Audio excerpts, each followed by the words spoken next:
ঈদের আনন্দ ঘন সময় পার করে আবারও রাজধানীতে ফিরতে শুরু করেছে কর্মজীবীরা। এবার ছুটি দীর্ঘ হওয়ায় সড়ক পথে ভোগান্তি ছাড়া ফিরতে পেরে স্বস্তি প্রকাশ করেছে অনেকেই। তবে ভিন্ন চিত্র রেলপথে। কমলাপুর রেল স্টেশনে ভোর থেকে দেশের বিভিন্ন অঞ্চল থেকে ছেড়ে আসা ট্রেনগুলো 2 থেকে 3 ঘন্টা দেরি করে আসে। এতে ভোগান্তিতে পড়েন যাত্রীরা। প্রিয়জনদের সঙ্গে ঈদ উদযাপন শেষ, এবার জীবিকার তাগিদে ফিরতে হবে কর্মস্থলে। নতুন উদ্যমে কাজে যোগ দিতে তাই রাজধানীতে ফিরছেন কর্মজীবী মানুষেরা। ভোগান্তি এড়াতে পরিবার পরিজন নিয়ে সড়ক পথে স্বাচ্ছন্দ্যে ঢাকায় ফিরছেন অনেকেই। কোনো ভোগান্তি ছাড়াই অল্প সময়ে পৌঁছেছেন গন্তব্যে। কোনো জ্যামজট নেই, একবারে ক্লিয়ার রাস্তা। যেটা আসতে আমাদের অন্যান্য সময় 4 ঘন্টা লাগতো, আজকে আমরা 3 ঘন্টা 20 মিনিটে আসতে সক্ষম হয়েছি। আমরা 5টা 10-এর সাইড আসছি চেম্বার অফ কমার্স শেরপুর শহর থেকে। আমি ঢাকা আসছি গুলিস্তান পৌঁছেছি 9টা 40-এ। তাহলে এতটুকু সময় 3 ঘন্টা 3.5 ঘন্টার ভিতরে আমি ঢাকা আসছি। রাস্তায় কোনো জ্যাম ছিল না।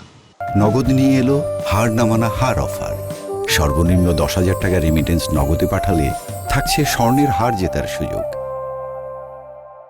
তবে ভিন্ন চিত্র রেল স্টেশনে। শিডিউল বিপর্যয় অধিকাংশ ট্রেনের। যাত্রীদের অভিযোগ, সময় মতো ট্রেন না ছাড়ার পাশাপাশি ট্রেনের ভেতরেও ভোগান্তি পোহাতে হয়েছে তাদের। রানের ট্রেন লেট ছিল 2 ঘন্টার মতো, নীলসাগর এক্সপ্রেস। আবার এর আগে ট্রেন লাইনচ্যুত হওয়ার কারণে হয়তো যে একটু সাবধানে আর কি চালানোর কারণে আরও দেরি হচ্ছে। এবার ট্রেনগুলো লেট, যাওয়ার সময়ও ট্রেন প্রায় যে দুর্ঘটনার কারণে অনেক লেট ছিল, আর আসার সময় ট্রেনটা প্রায় 2 ঘন্টা লেট। গাড়ির ভেতরেও আমি এসি বগিতে আসছি, তো এখানে স্ট্যান্ডিং যাত্রী অনেক ছিল।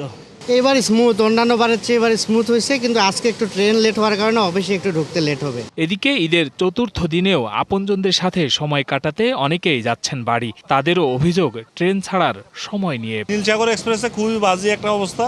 3 ঘন্টা লেট, 5:30টার ট্রেন রাইট টাইমে আসার কথা, এখন বাজে 8:30 পার হয়ে গেল।